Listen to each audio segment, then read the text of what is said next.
Next topic है हमारा mechanism of concentration of the filtrate. देखो फिल्ट्रेट क्या था, जो 3 लेयर्स के थ्रू फिल्टर होके बॉमर्स कैप्सूल में आया था, वो था हमारा फिल्ट्रेट। फिल्ट्रेट 1 मिनट में एक हेल्दी अडल्ट कितना रिलीज करता है फिल्ट्रेट? 1 मिनट में 1 मिनट में 125 ml। एक दिन में कितना रिलीज करते हैं?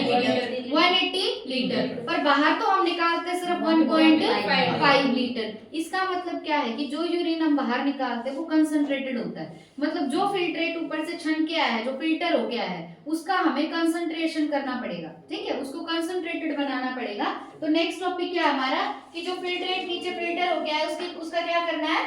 कंसंट्रेशन करना है, मतलब उसको गाढ़ा बनाना है। Mammals have the ability to produce a concentrated urine. जो मैमल्स होते हैं ना, मैमल्स के पास एक एबिलिटी होती है कि वो कैसा यूरिन प्रोड्यूस करते हैं? कंसंट्रेटेड, ठीक है, कंसंट्रेटेड यूरिन वो अपनी बॉडी से बाहर निकालते हैं। The Henle's loop and vasa recta play a significant role in this. अब कंसंट्रेटेड यूरिन बनाने में दो ट्यूब्यूल्स का इंपॉर्टेंट रोल है, एक तो हेनलेज लूप और एक वासा रेक्टा, ठीक है। जो हम कंसंट्रेटेड यूरिन बॉडी से बाहर निकालते हैं, वो यूरिन बाहर निकलवाने में किस किस का रोल है? वासा रेक्टा का और हेनलेज लूप का, ठीक है। The flow of filtrate in two limbs of Henle's loop is in opposite direction and thus form a counter current. देखो काउंटर करंट का मतलब यहाँ पे क्या है कि एक चीज ऊपर जा रही है, एक चीज नीचे आ रही है, तो उसकी वजह से क्या बन गया? काउंटर करंट बन गया। क्या बन गया? काउंटर करंट बन गया। क्या लिख रहे हो सारे? जो आप बोल रहे हो तो सुन तो लो पहले जा। काउंटर करंट का मतलब क्या बताया? एक डिसेंडिंग लिंब है लूप ऑफ हेनले की और एक असेंडिंग लिंब है। एक में मूवमेंट नीचे की तरफ हो रही है और एक में मूवमेंट ऊपर की तरफ। जब भी कुछ ऑपोजिट होता है ना, चाहे फिजिक्स हो चाहे बायो हो, जब भी कुछ ऑपोजिट होता है तो वहां पे करंट बनता है। क्या बनता है? करंट। तो यहाँ पे जो ये मूवमेंट हो रही है इसकी वजह से बन रहा है काउंटर करंट। काउंटर करंट का मतलब क्या है कि एक लिंब में तो फिल्ट्रेट नीचे आ रहा है और एक लिंब में फिल्ट्रेट ऊपर जा रहा है, जिसकी वजह से फॉर्मेशन हुआ काउंटर करंट का, ठीक है।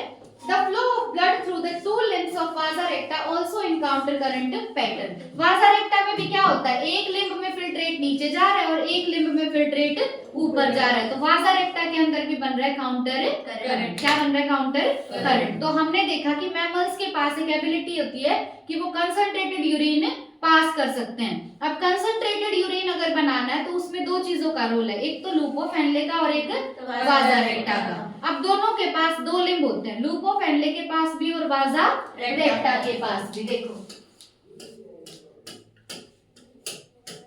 ये जो डायग्राम है इसमें ये जो रेड वाला दिख रहा है तुम्हें, ये क्या है? वासा रेक्टा।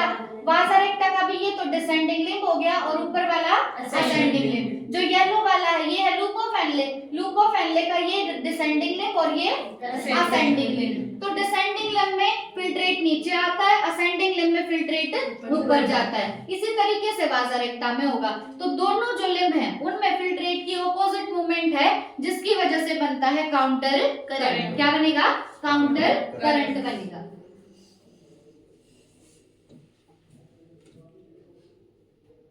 The proximity between the Henle's loop and vasa recta as well as the counter current in them help in maintaining and increasing osmolarity toward the inner medullary interstitium, that is from 300 milliosmol per liter in the cortex to about 1200 milliosmol per liter in the inner medulla. देखो हमें कैसा urine pass करना है? Concentrated. कैसा urine pass करना है? Concentrated. अब ये कंसंट्रेटेड यूरिन कैसे पास होगा कि एक तो हमारा हेनलेज लूप और एक वासा रेक्टा, ये दोनों प्रॉक्सिमिटी में है। प्रॉक्सिमिटी मतलब बहुत पास पास है। प्रॉक्सिमिटी का मतलब क्या होता है? बहुत पास पास। तो हेनलेज लूप और वासा रेक्टा का एक तो बहुत पास पास होना, प्रॉक्सिमिटी में होना, और दूसरा उनके अंदर क्या बन रहा है?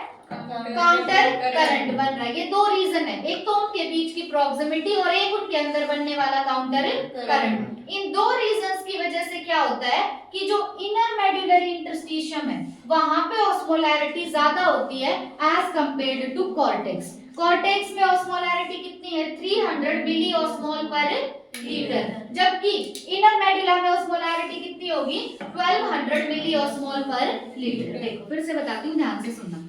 हमने देखा था कि जो हमारी किडनी है, किडनी के अंदर जो एरिया है उसको हमने दो जोन में बांटा है, आउटर जो है वो कॉर्टेक्स होता है और इनर जो होता है वो मेडुला होता है। ठीक है, अब जो कॉर्टेक्स है ना, कॉर्टेक्स की जो ऑस्मोलैरिटी है, ऑस्मोलैरिटी मतलब उसमें कितने आयन है, कितना फ्लूइड है, ये सब क्या है उसकी ऑस्मोलैरिटी है। तो कॉर्टेक्स की जो ऑस्मोलैरिटी है वो होती है 300 मिली ऑस्मोल पर लीटर। कॉर्टेक्स की ऑस्मोलैरिटी कितनी है? 300 मिली ऑस्मोल पर लीटर। लेकिन जो इनर मेडुला है, इनर मेडुलरी इंटरस्टिशियम जो है उसकी ऑस्मोलैरिटी है 1200। उसकी कितनी है? 1200 मिली ऑस्मोल पर लीटर। तो ज्यादा ऑस्मोलैरिटी किसकी है? मेडुला की। ज्यादा ऑस्मोलैरिटी किसकी है? मेडुला की। अब ये मेडुला की ज्यादा ऑस्मोलैरिटी बनी कैसे? इसको मेंटेन रखना पड़ता है। इसको मेंटेन कौन रखेगा? दो रीजन है इसके मेंटेन होने के। पहला तो proximity between loop of Henle and वाजा रेक्टा। लूप ऑफ एनले और वाजा रेक्टा बिल्कुल पास पास है, तो पहला रीजन तो ये हो गया। और दूसरा रीजन क्या है कि लूप ऑफ एनले में भी और वाजा रेक्टा में भी बन रहा है काउंटर करंट। इन दोनों रीजंस की वजह से जो ऑस्मोलैरिटी है वो ज्यादा कहां पे है? इनर मेडुलरी इंटरस्टिशियम में। ज्यादा कहां पे है? इनर मेडुलरी इंटरस्टिशियम में। कितनी है? 1200। और कॉर्टेक्स में कितनी है? 300। अब देखो, this gradient is mainly caused by NaCl and urea. अब एक ग्रेडियंट नहीं बन गया कि एक जगह पे कम है और एक जगह पे ज्यादा। ग्रेडियंट का मैंने मतलब तुम्हें क्या बताया, यहाँ चीज ज्यादा यहाँ कम है, तो ये क्या बन गया? एक ग्रेडियंट बन गया। तो मेडुला में ज्यादा है और कॉर्टेक्स में कम है, तो ये ग्रेडियंट बन गया ना। ये ग्रेडियंट बनता है NaCl और यूरिया की वजह से। किसकी वजह से? NaCl और यूरिया की वजह से बनता है ये। NaCl is transported by the, अब देखो यहाँ ना बहुत कंफ्यूजिंग लाइन है, तो बिल्कुल ध्यान से समझना। NaCl is transported by the ascending limb of Henle's loop, which is exchanged with the descending limb of vasa recta। अब देखो, जो हेनले लूप है, हेनलेस लूप की तो कौन सी लिम्ब ली है? Ascending limb. ये असेंडिंग लिम्ब ट्रांसपोर्ट करता है NaCl। क्या ट्रांसपोर्ट करता है? NaCl। और ये NaCl को एक्सचेंज कर लेगा वासा रेक्टा के डिसेंडिंग लिम्ब के साथ। ठीक है, वासा रेक्टा का तो कौन सा लिम्ब देखना है? डिसेंडिंग। हेनलेस लूप का कौन सा लिम्ब देखना है? असेंडिंग। ये जो हेनलेस लूप का असेंडिंग लिम्ब है इसने दे दिया NaCl। ये NaCl अब किसने ले लिया? वासा रेक्टा के डिसेंडिंग लिम्ब ने ले लिया। इनका एक्सचेंज हो गया आपस में। उसके बाद NaCl is returned to the interstitium by the ascending portion of vasa recta। जो इंटरस्टिशियम है, जो मेडुलरी इंटरस्टिशियम है, NaCl वापस से वहीं पे आ जाता है, लेकिन वापस से उसको वहीं पे कौन छोड़ के जाएगा? वासा रेक्टा का असेंडिंग लिम्ब। कौन छोड़ के जाएगा? वासा रेक्टा का असेंडिंग लिम्ब छोड़ के जाएगा। Similarly, small amounts of urea enter the thin segment of the ascending limb of Henle's loop, which is transported back to the interstitium by the collecting tubule। इसी तरीके से क्या होता है कि थोड़ी बहुत अमाउंट में यूरिया जो है वो एंटर करेगा हेनलेस लूप के असेंडिंग लिम्ब में। अब जो हेनलेस लूप का असेंडिंग लिम्ब है ना, यहाँ दिखेगा अच्छे से, देखो ये क्या है? हेनलेस लूप का असेंडिंग लिम्ब। इसके अंदर एक थिन सेगमेंट और एक थिक सेगमेंट है। तो हमने क्या देखा कि जो हमारा हेनलेस लूप का असेंडिंग लिम्ब था, उस असेंडिंग लिम्ब ने बाहर क्या छोड़ा? NaCl। इस NaCl को उठाया किसने? वासा रेक्टा के डिसेंडिंग लिम्ब ने। किसने उठाया? वासा रेक्टा के डिसेंडिंग लिम्ब ने। अब वासा रेक्टा का डिसेंडिंग लिम्ब तो NaCl उठा ले गया, फिर वासा रेक्टा का जो असेंडिंग लिम्ब है वो इस NaCl को वापस से छोड़ जाएगा मेडुला के इंटरस्टिशियम में। ठीक है, फिर हमने क्या देखा कि यूरिया एंटर करेगा असेंडिंग लिम्ब जो है लूप ऑफ एनले का, उसके कौन से सेगमेंट में? थिन सेगमेंट में। कौन से सेगमेंट में एंटर करेगा? थिन सेगमेंट में यूरिया एंटर करेगा। अब यहाँ यूरिया एंटर कर गया, पर वापस से ये जो तुम्हें ग्रीन वाला सारा स्पेस दिख रहा है ना, ये किसका स्पेस है? मेडुला का। ये ऊपर वाला स्पेस किसका है?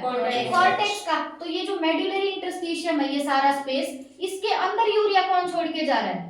Collecting duct. कौन छोड़ के जा रहा है?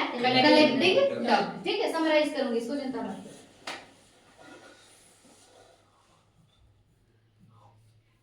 आगे क्या देखा हमने?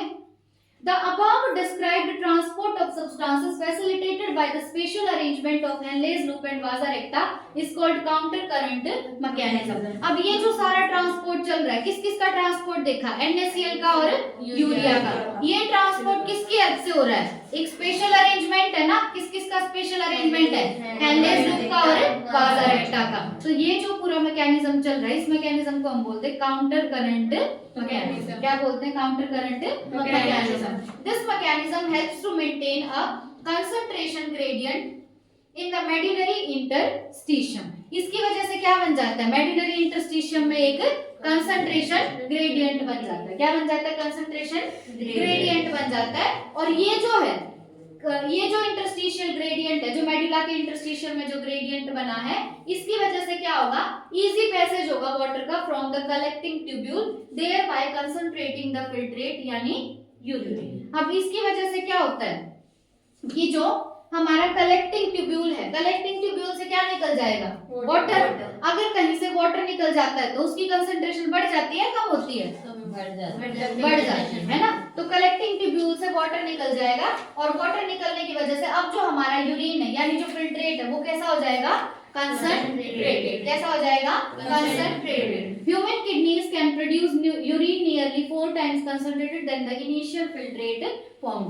जो हमारा शुरू में फिल्ट्रेट बना था 125 ml पर मिनट, और जो हम यूरिन के थ्रू बाहर निकालते हैं, हमारा यूरिन ज्यादा गाढ़ा होता है, ज्यादा कंसंट्रेटेड होता है as compare to that filtrate. ठीक है, और कितना कंसंट्रेटेड होता है, 4 टाइम्स। शुरू में जो फिल्ट्रेट बना था उसके कंपैरिजन में जो हम यूरिन बाहर निकालते हैं वो कितना कंसंट्रेटेड होता है, 4 टाइम्स कंसंट्रेटेड होता है। देखो ये जो पूरा मैकेनिज्म पढ़ा, मैकेनिज्म का नाम क्या है, काउंटर करंट मैकेनिज्म। इस मैकेनिज्म की वजह से ही मेडुलरी इंटरस्टिशियम में बन गया एक कंसंट्रेशन ग्रेडियंट बन गया। ठीक है, और इस ग्रेडियंट की वजह से कलेक्टिंग ट्यूब्यूल से सारा वाटर जो है वो लगभग बाहर निकल जाता है। वाटर बाहर निकल गया तो अब कैसा यूरिन निकलेगा, कंसंट्रेटेड यूरिन निकलेगा। और कितना कंसंट्रेटेड यूरिन हम पास करते हैं, लगभग 4 टाइम्स कंसंट्रेटेड। टॉपिक क्या था हमारा, mechanism of concentration of the filtrate. अब ध्यान से सुन लेना एक बार सारा, mechanism of concentration of filtrate है ना। और फिल्ट्रेट जब कंसंट्रेट हो जाएगा तो जो हम बॉडी से बाहर निकालेंगे उसको क्या बोलेंगे, यूरिन। क्या बोलेंगे, यूरिन। ये जो फिल्ट्रेट हमारी किडनी बनाती है, फिल्टर करती है, इसके कंपैरिजन में हमें कितना कंसंट्रेटेड यूरिन पास करना है, 4 टाइम्स। 4 गुना कंसंट्रेट करना हमें हमारा यूरिन, तब हम उसको बॉडी से बाहर निकालेंगे।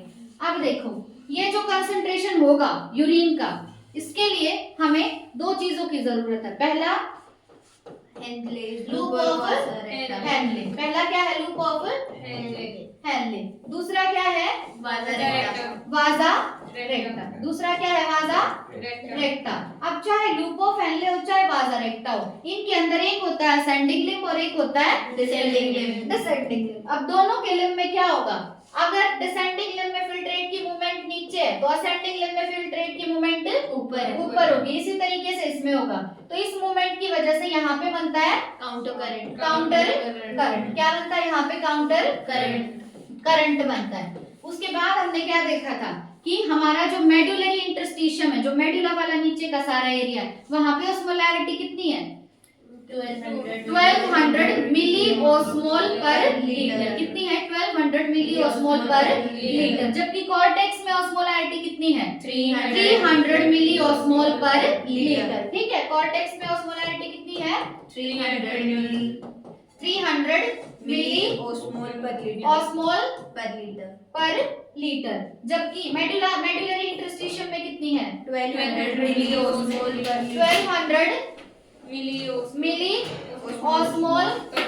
पर लीटर।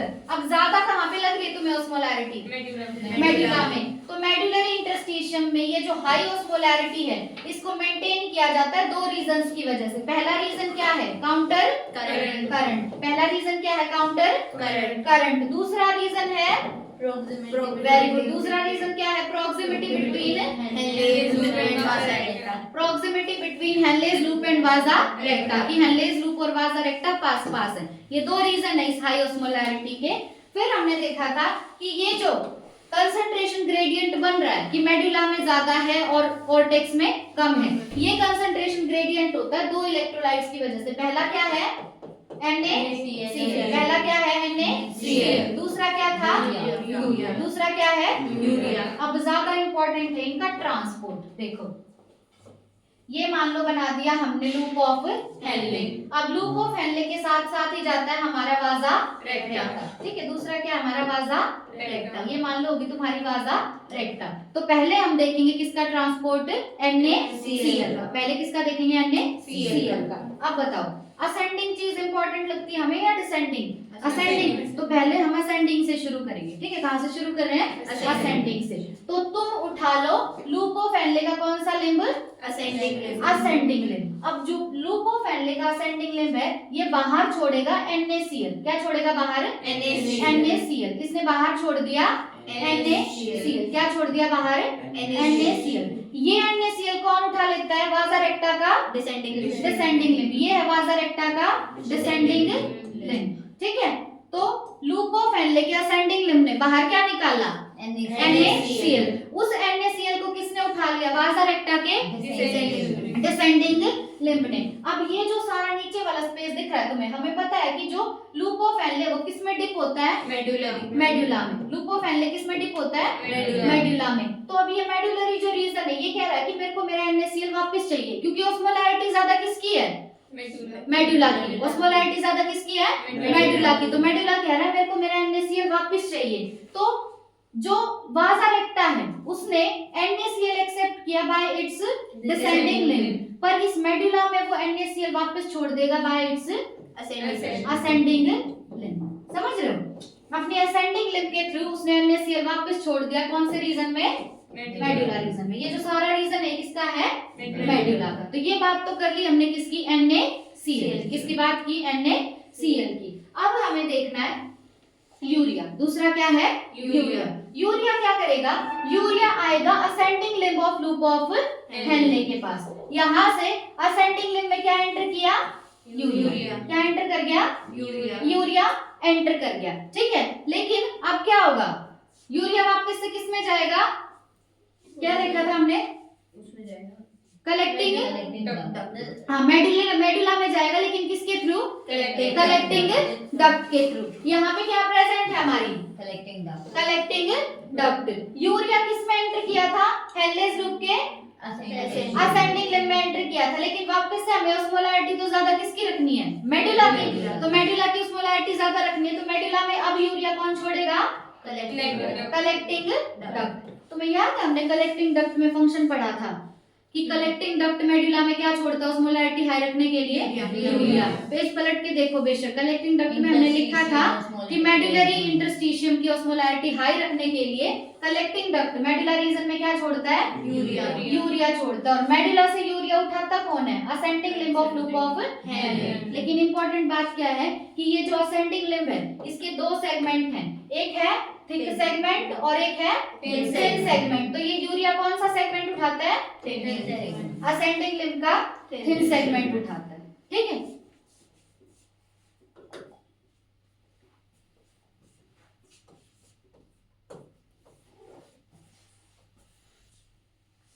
जो ये पूरा मैकेनिज्म बना हुआ है इसको क्या बोलते हैं? Counter current mechanism. इसकी वजह से मेडुलरी इंटरस्टिशियम में एक कंसंट्रेशन ग्रेडियंट बना हुआ है, जिसकी वजह से क्या होगा कि जो हमारा कलेक्टिंग ट्यूब्यूल है वो अपना पानी बाहर निकाल देता है। पानी बाहर निकाल दिया तो जो कलेक्टिंग डक्ट है उसके अंदर जो यूरिन है वो कैसा हो जाएगा? कंसंट्रेटेड हो जाएगा। तो अब जो हम यूरिन बाहर निकालेंगे वो बॉडी से कैसा होगा? कंसंट्रेटेड होगा। कितना ज्यादा कंसंट्रेटेड होगा? 4 टाइम्स। चलो एक बार ये देख लेते हैं। देखो ध्यान से समझ लेना बेस।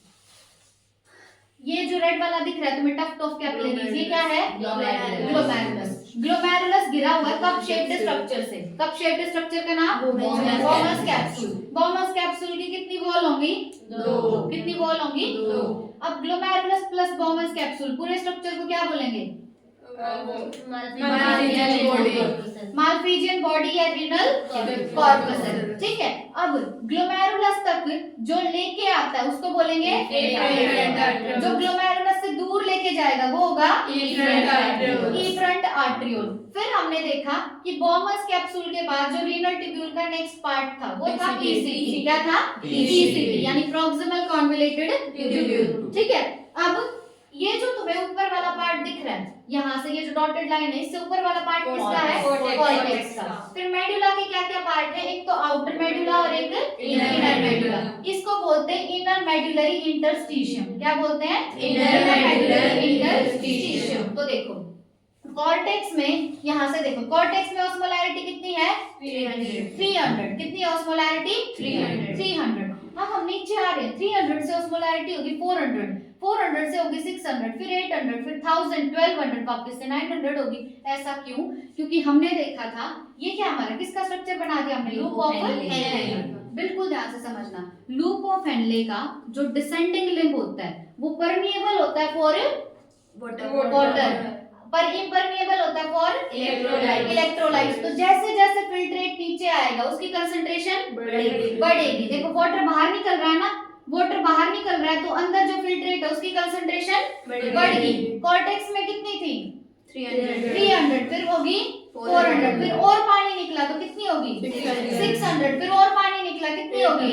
फिर और पानी निकला 1000, फिर और निकल गया 1200। तो मैक्सिमम ऑस्मोलैरिटी कितनी आ गई मेडुला में? 1200। मैक्सिमम ऑस्मोलैरिटी कितनी है? 1200। अब हम ऊपर जाएंगे, ऊपर गए तो लूप ऑफ हेनले जो इसका असेंडिंग लिंब है, इसके दो सेगमेंट, एक थिन सेगमेंट एक थिक सेगमेंट। अब देखो ये जो असेंडिंग लिंब है ये परमिएबल है फॉर इलेक्ट्रोलाइट्स, पर इम्परमिएबल है फॉर वाटर। मतलब कि यहाँ से वाटर बाहर नहीं जा सकता पर इलेक्ट्रोलाइट्स बाहर जा सकते हैं। और हमने अभी अभी पढ़ा है काउंटर करंट मैकेनिज्म में कि जो असेंडिंग लिंब है वो बाहर क्या छोड़ता है? NaCl, और इस NaCl को एक्सेप्ट करेगा वाजा रेक्टा का डिसेंडिंग लिंब। कौन एक्सेप्ट करेगा वाजा रेक्टा का? Descending limb. देखो यहाँ यू बनाया हुआ है, ठीक है, ये डिसेंडिंग लिंब और ये असेंडिंग लिंब। तो डिसेंडिंग लिंब ने क्या एक्सेप्ट कर लिया? NaCl। यहाँ से छोड़ा किसने NaCl? Ascending limb of loop of Henle ने। इस NaCl को एक्सेप्ट किया किसने? डिसेंडिंग लिंब ऑफ वाजा रेक्टा ने। अब देखो यहाँ से NaCl बाहर निकल रहा है और वाटर अभी भी अंदर है, तो अब जब ऊपर जाओगे तो कंसंट्रेशन कम होगी या बढ़ेगी? कम होगी। मतलब जैसे जैसे ऊपर जाओगे तो जो हमारा फिल्ट्रेट है वो डाइल्यूट होगा। कैसा होगा? डाइल्यूट होगा। तो देखो 12 से हुआ 900, 900 से 600, 600 से 400, 400 से 300, 300 से कॉर्टेक्स में गए तो बहुत कम हो गया। ठीक है, अब उसके बाद हमने क्या देखा था कि जो बहुत सारा वाटर है वो इसके थ्रू कलेक्टिंग डक्ट के थ्रू बहुत सारा वाटर बाहर निकल जाता है ना। और साथ में क्या होगा कि जो हमारा असेंडिंग लिंब है, असेंडिंग लिंब का थिन सेगमेंट क्या एक्सेप्ट करता है? यूरिया। लेकिन उस यूरिया को वापस से मेडुला में कौन छोड़ेगा? Collecting duct. कौन छोड़ेगा? Collecting duct. अब कलेक्टिंग डक्ट से यूरिया बाहर निकल गया और साथ में बहुत सारा वाटर बाहर निकल गया। यूरिया बाहर निकला और साथ में बहुत सारा वाटर बाहर निकला। तो कलेक्टिंग डक्ट में अब जो तुम्हारा यूरिन है वो कैसा होगा? कंसंट्रेटेड। वाटर बाहर निकलता है तो कंसंट्रेटेड होता है ना। बाकी के तो इलेक्ट्रोलाइट्स है यहाँ पे। कलेक्टिंग डक्ट की बात करें नहीं, अंदर क्या होगा? अब यूरिन हमारा कंसंट्रेटेड, क्योंकि यहाँ पे जो बहुत सारे नेफ्रॉन्स के डीसीटी है वो आके किस में मिलते हैं? कलेक्टिंग डक्ट में। तो कलेक्टिंग डक्ट में प्रेजेंट है ना हमारा यूरिन। अब कितना ज्यादा कंसंट्रेटेड हो गया? 4 टाइम्स। ठीक है, तो देखो कॉर्टेक्स की ऑस्मोलैरिटी 300, आउटर मेडुला की 600। वहां पे इन्होंने मेंशन नहीं किया पर पूछ सकते हैं। आउटर मेडुला की ऑस्मोलैरिटी 600। फिर उसके बाद इनर मेडुला का अगर ऊपर वाला पार्ट देखोगे तो 900, और बिल्कुल इनर में आके ऑस्मोलैरिटी होती है 1200। ठीक है, वासा रेक्टा की अगर हम बात करें तो वासा रेक्टा का कौन सा लिंब NaCl एक्सेप्ट करता है? Descending limb. कौन सा limb? Descending limb NaCl accept करता है। जब इसने NaCl एक्सेप्ट किया तो ऑस्मोलैरिटी 300 से 400, फिर 600, क्योंकि ये NaCl एक्सेप्ट करता जा रहा है और वाटर रिलीज करता जा रहा है। अब किसी से वाटर बाहर निकलता है तो उसकी कंसंट्रेशन बढ़ती है ना, और इलेक्ट्रोलाइट एंटर करते हैं तो भी कंसंट्रेशन बढ़ती है। तो इसमें NaCl एंटर कर रहा है और वाटर बाहर निकल रहा है तो दोनों इसकी कंसंट्रेशन बढ़ा रहे हैं। 300 300 से 400, फिर 600, 800, 1000 और फिर 1200। फिर से कंसंट्रेशन घटने लगी। क्यों घटने लगी? क्योंकि अब जो इसका असेंडिंग लिम्ब है वहां से NaCl बाहर निकलता है। ठीक है, तो ये उन्होंने मेंशन नहीं किया, पर पूछ सकते हैं कि जो वासा रेक्टा है उसका असेंडिंग लिम्ब और क्या कर रहा है, मेडुला में वापस से छोड़ रहा है NaCl। क्या छोड़ रहा है वापस से? NaCl। तो भाई एक ये चीज ना बिल्कुल गांठ बांध दो अपने कि जो हेनलेज लूप है, हेनलेज लूप के तुम्हारे पास दो लिम्ब है। पहला लिम्ब कौन सा था? Descending limb. Descending limb permeable है किसके लिए? वाटर के लिए। मतलब वाटर तो बाहर फेंक देगा पर इलेक्ट्रोलाइट्स को बाहर नहीं जाने देगा। अब उसने वाटर बाहर फेंक दिया तो जो उसमें फिल्ट्रेट है वो हो जाएगा कंसंट्रेटेड। अब ये फिल्ट्रेट जाएगा असेंडिंग लिम्ब में। असेंडिंग लिम्ब लेकिन परमिएबल है फॉर इलेक्ट्रोलाइट्स, पर वाटर के लिए परमिएबल नहीं है। मतलब ये वाटर को बाहर नहीं जाने देगा पर इलेक्ट्रोलाइट्स को बाहर जाने देगा। तो असेंडिंग लिम्ब में जब फिल्ट्रेट जाएगा तो उसकी कंसंट्रेशन फिर से कम हो जाएगी। तो हम कहेंगे फिल्ट्रेट हो गया डाइल्यूट। क्या हो गया? डाइल्यूट। ठीक है, फिर उसके बाद हमने क्या देखा वासा रेक्टा के बारे में? क्या देखा हमने कि जो लूप ऑफ हेनले है उसका जो असेंडिंग लिम्ब है वो रिलीज करेगा NaCl। इस NaCl को एक्सेप्ट कर लेगा वासा रेक्टा का डिसेंडिंग लिम्ब एक्सेप्ट कर लेगा। ठीक है, और वापस से अगर इसको मेडुला में आना है, NaCl को वापस से मेडुला में आना है तो वो कौन लेके आएगा? असेंडिंग लिम्ब ऑफ वासा रेक्टा। कौन लेके आएगा? असेंडिंग लिम्ब ऑफ वासा रेक्टा। फिर हमने यूरिया का देखा। यूरिया के बारे में क्या था? यूरिया को कौन एक्सेप्ट करेगा? Ascending limb of loop of Henle, लेकिन उसका भी कौन सा सेगमेंट? Thin segment. ठीक है, और अगर हम चाहते मेडुला में वापस से यूरिया आ जाए तो वो कौन लेके आएगा? Collecting duct. कौन लेके आएगा? Collecting duct. ठीक है, नेक्स्ट टॉपिक है हमारा regulation of kidney functions. The functioning of the kidneys is efficiently monitored and regulated by hormonal feedback mechanisms involving the hypothalamus, JGA, and to a certain extent the heart. अब हमें kidney के functions को regulate करना है और kidney के functions regulate होते हैं बाय हार्मोनल फीडबैक मैकेनिज्म। कैसे रेगुलेट होते हैं? By hormonal feedback mechanism. देखो हार्मोनल फीडबैक मैकेनिज्म का मतलब क्या है? जैसे मान लो तुम लोगों ने टेस्ट दिया, ठीक है, टेस्ट देके मैं तुम्हें फीडबैक दूंगी कि तुमने अच्छा नहीं किया है ना, ये करो और इम्प्रूवमेंट करो, तो तुम फिर वो काम करोगे ना उस चीज के ऊपर जो कि तुम नहीं करते। पर होता क्या है कि तुम्हें जब कहीं से फीडबैक मिलता है तो तुम उसके ऊपर काम करते हो। तो ऐसे ही क्या है हमारी किडनीज के साथ है कि किडनी के पास कोई हार्मोन आया, उस हार्मोन के बाद ये क्या देगी? फीडबैक। ठीक है, फिर पूरा मैकेनिज्म चलेगा। तो जो किडनी है उसके फंक्शंस रेगुलेट किए जाते हैं बाय हार्मोनल फीडबैक मैकेनिज्म और इसमें 3 ऑर्गन्स इन्वॉल्व है। पहला हाइपोथैलेमस। पहला क्या है? हाइपोथैलेमस। दूसरा है JGA यानी जक्स्टाग्लोमेरुलर apparatus और कुछ हद तक हार्ट भी। ठीक है, तो 3 हम पढ़ेंगे पार्ट। पहला क्या है? हाइपोथैलेमस, दूसरा JGA यानी जक्स्टाग्लोमेरुलर apparatus और तीसरा एक एक्सटेंट तक हार्ट। ठीक है, कुछ हद तक हार्ट भी इसमें रोल प्ले करता है। ये क्या करेंगे? हार्मोन रिलीज करेंगे और उन हार्मोन्स की वजह से हमारे किडनी के फंक्शंस रेगुलेट होते हैं। अब पहला हम देखेंगे osmoreceptors in the body are activated by changes in blood volume, body fluid volume and ionic concentration. अगर तुम्हारी बॉडी फ्लूइड का वॉल्यूम या तुम्हारे ब्लड का वॉल्यूम या तुम्हारी बॉडी के अंदर आयनिक कंसंट्रेशन, इन तीनों में से अगर कोई भी चेंज हो जाता है तो तुम्हारी बॉडी में प्रेजेंट ऑस्मोरिसेप्टर्स एक्टिवेट हो जाते हैं। ठीक है, क्या क्या चेंज होने पर? पहला ब्लड वॉल्यूम चेंज हुआ, फ्लूइड वॉल्यूम चेंज हुआ बॉडी का, या आयनिक कंसंट्रेशन चेंज हुई। तो उनके चेंज होते ही हमारी बॉडी में प्रेजेंट है ऑस्मोरिसेप्टर, वो ऑस्मोरिसेप्टर एक्टिवेट हो जाते हैं। And excessive loss of fluid from the body, अगर तुम्हारी बॉडी से बहुत एक्सेसिव फ्लूइड का लॉस हो गया तो वो एक्टिवेट कर देगा इन ऑस्मोरिसेप्टर्स को और ये ऑस्मोरिसेप्टर्स फिर स्टिमुलेट करते हैं हाइपोथैलेमस को। हाइपोथैलेमस रिलीज करेगा ADH। क्या रिलीज करता है हाइपोथैलेमस? ADH। ADH होता है एंटी डायूरेटिक हार्मोन। ADH क्या होता है? Anti diuretic hormone. और ADH का एक और नाम है वैसोप्रेसिन। क्या एक और नाम? वैसोप्रेसिन। देखो अब ध्यान से समझना, मान लो एक इंसान है, उस इंसान के यूरिन से बहुत ज्यादा पानी निकल रहा है। अगर उसके यूरिन से बहुत ज्यादा पानी निकल रहा है तो उसमें डिहाइड्रेशन हो जाएगा।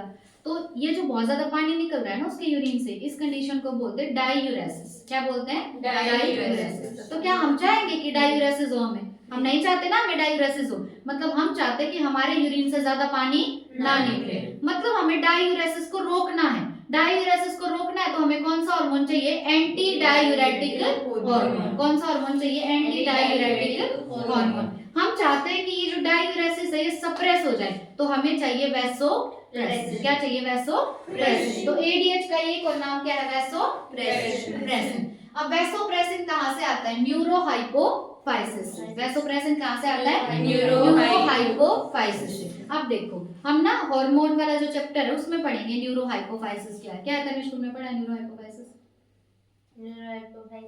किसका पार्ट है बस ये बता दो। सोचो। हमारे पास होता है हाइपोथैलेमस है। हाइपोथैलेमस के पास ही एक छोटा सा ग्लैंड होता है, पिट्यूटरी ग्लैंड। क्या होता है? Pituitary gland. पिट्यूटरी ग्लैंड जो है उसका पार्ट क्या है?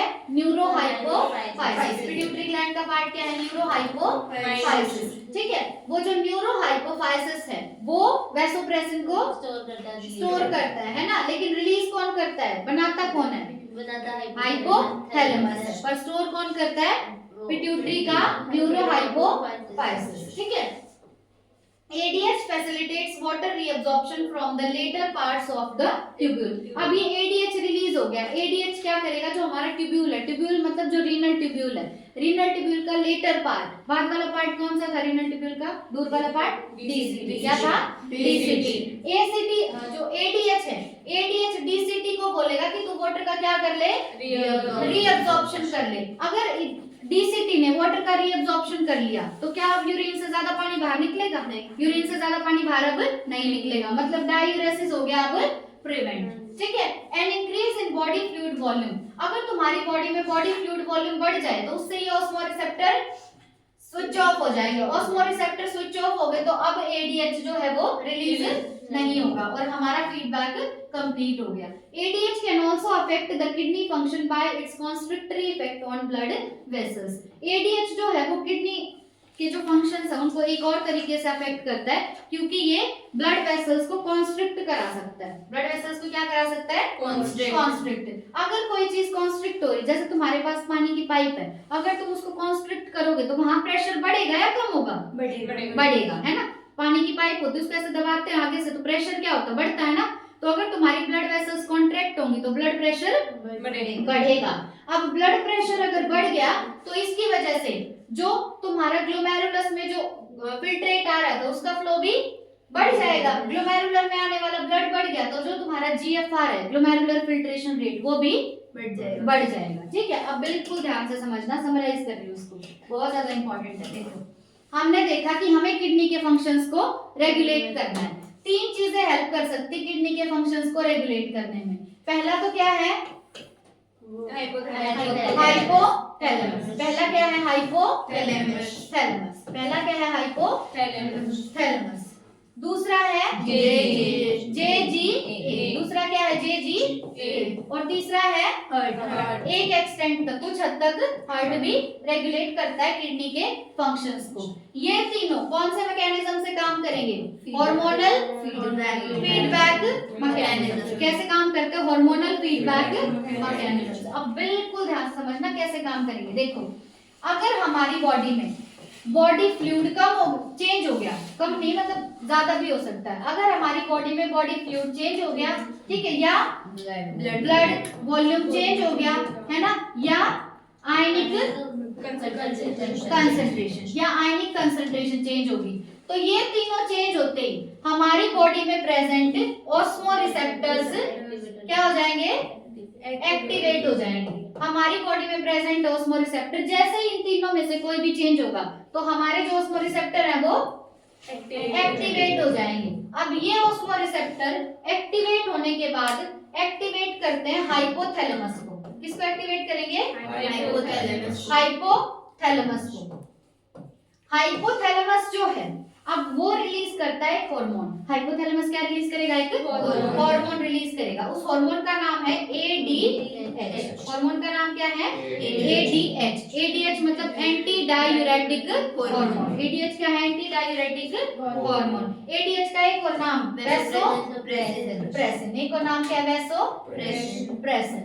अब देखो एडीएच या वैसोप्रेसिन को रिलीज किसने किया, प्रोड्यूस किसने किया, प्रोड्यूस किसने किया, हाइपोथैलेमस। किसने प्रोड्यूस किया, बहुत इंपॉर्टेंट बात है, किसने प्रोड्यूस किया, हाइपोथैलेमस ने। अब हाइपोथैलेमस के पास ही एक ग्लैंड प्रेजेंट है, पिट्यूटरी ग्लैंड। कौन सा ग्लैंड, पिट्यूटरी ग्लैंड। अब पिट्यूटरी ग्लैंड का ही एक पार्ट होता है, हार्मोन वाले चैप्टर में पढ़ेंगे, न्यूरो हाइपोफाइसिस। क्या है, न्यूरो हाइपोफाइसिस। अब ये जो एडीएच है ये किसके पास जाएगा, न्यूरो हाइपोफाइसिस के पास। न्यूरो हाइपोफाइसिस इस एडीएच को स्टोर करता है, ठीक है, और फिर स्टोर करने के बाद ये न्यूरो हाइपोफाइसिस इस एडीएच को रिलीज कर देगा, ठीक है।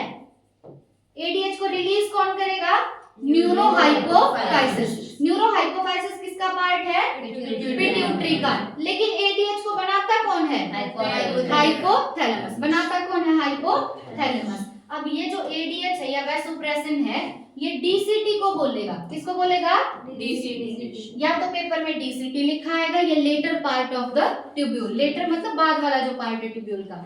अब डीसीटी क्या करेगा, जो हमारा यूरिन है उस यूरिन से रीअब्सॉर्ब कर लेगा बहुत सारा वाटर, ठीक है। डीसीटी यूरिन से क्या रीअब्सॉर्ब कर लेगा, वाटर को रीअब्सॉर्ब कर लेगा। अब अगर यूरिन से इसने वाटर खींच लिया तो जो पहले यूरिन बहुत सारा पानी बाहर निकाल रहा था, अब बॉडी से वो पानी बाहर नहीं जाएगा, मतलब हमारा डायूरेसिस अब नहीं होगा, है ना। अब डायूरेसिस नहीं होगा। पहले क्या हो रहा था, डायूरेसिस मतलब यूरिन से पानी बहुत जा रहा था, अब पानी बाहर नहीं जा रहा। पर एक बात बताओ, ये डीसीटी पानी खींचता रहेगा तो अब हमारा बॉडी फ्लूइड वॉल्यूम बढ़ गया, है ना। अगर ऑस्मोरिसेप्टर एक्टिवेट रहे, एडीएच रिलीज होता रहा तो बॉडी फ्लूइड वॉल्यूम बढ़ जाएगा, तो वो भी तो चेंज हो गया ना।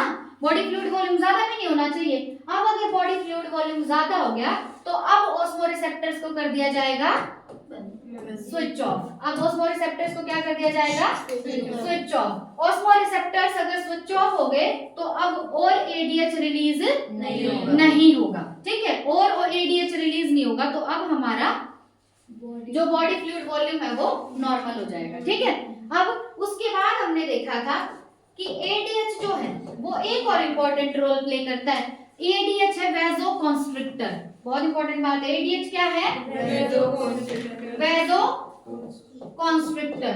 कॉन्स्ट्रिक्टर मतलब जो कॉन्ट्रैक्ट करवाएगा, है ना, और वैसो मतलब ब्लड वेसल्स को, वैसो मतलब ब्लड वेसल्स को। तो एडीएच जो है वो ब्लड वेसल्स को क्या कराता है, कॉन्ट्रैक्ट कराता है। ब्लड वेसल्स को क्या कराएगा, कॉन्ट्रैक्ट। अगर ब्लड वेसल्स कॉन्ट्रैक्ट होगी तो जो ब्लड प्रेशर है वो इंक्रीज हो जाएगा। अगर ब्लड वेसल्स कॉन्ट्रैक्ट होगी तो ब्लड प्रेशर इंक्रीज हो जाएगा। अब ब्लड प्रेशर अगर कॉन्ट्रैक्ट हो गया तो जो ग्लोमेरुलस है, ग्लोमेरुलस तक आने वाला ब्लड, अब प्रेशर हो गया, प्रेशर ज्यादा हो गया तो ग्लोमेरुलस तक आने वाला ब्लड भी ज्यादा, ग्लोमेरुलस तक अब ज्यादा ब्लड आएगा, है ना। ग्लोमेरुलस तक आने वाले ब्लड का फ्लो बढ़ गया।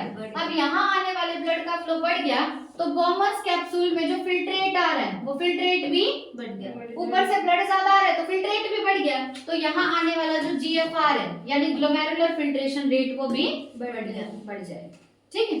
आ गया समझ।